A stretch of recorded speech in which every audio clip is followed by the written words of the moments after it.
It was approximately 12:15 when I entered the Johnson County Community Health Clinic.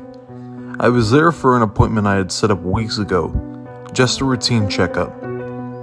It wasn't a new place for me. I had been there a couple of times before. However, the place had an odd nostalgic feel to it, as if it were a location from my childhood or something, and I could never pinpoint exactly what this feeling was or where it came from. As I walked in, an overwhelming feeling of deja vu swept over me. The hum of the flickering fluorescent lights, the white tiled flooring, the muted beige paint that colored the walls. I noticed that there was a TV mounted in the corner, a smaller flat screen that was playing a short PowerPoint slideshow on a loop of ads and events that were being held by the clinic.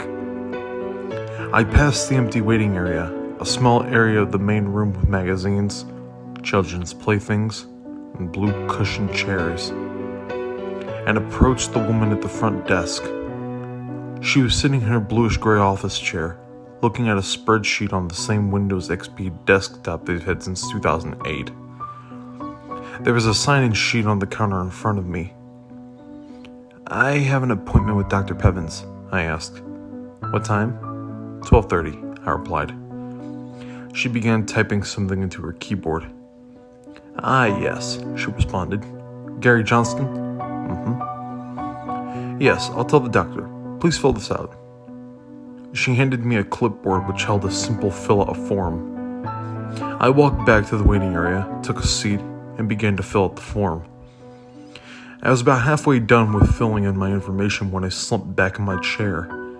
I hadn't gotten much sleep the prior night, and I was exhausted. As I slumped back, I noticed something very peculiar. My head never hit the wall. In fact, it felt like I went in. I got up, quite frightened, and looked at the wall. Nothing. Not a single hole or dent had been made in the wall but my head. So, I reached to touch the wall, and my fingers went through it. I recoiled in shock. What the hell was that? I thought, as I reached to touch the wall again, only to find my fingers clipped through once more.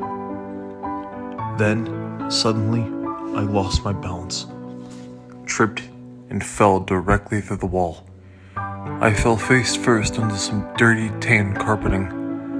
Upon getting back up, I realized that I was in a completely different room. Well, not really a room per se, more so a set of rooms, all of which connected by openings. The walls were covered in gross tan patterned wallpaper. There was also an overwhelming stench of moist carpet. I turned back around and tried to put my hand back through the wall, and it wouldn't go through. "Okay, what the fuck?" I muttered. I looked back into the room. There were no windows, no doors, nothing on the walls, other than that disgusting wallpaper, of course. It was completely empty, aside from a singular plastic blue school chair. At this point, the only thing going through my mind was fear, and the repeating thought of, "I need to leave," on loop in my head. I started running through the rooms, desperately trying to find an exit, but to no avail. There was no exit. Was this my permanent location until I died?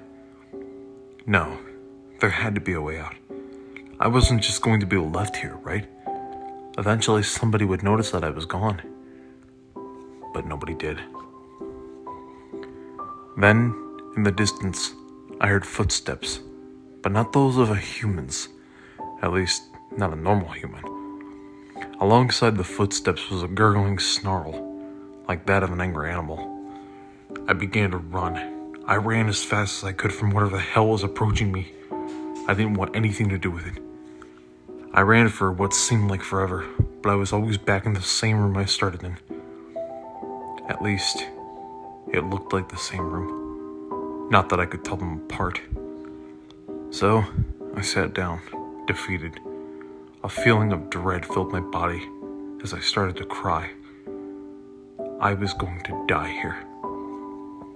I'm still there. I haven't left. I've accepted my fate. In fact, I can actually hear footsteps. I wonder who that is.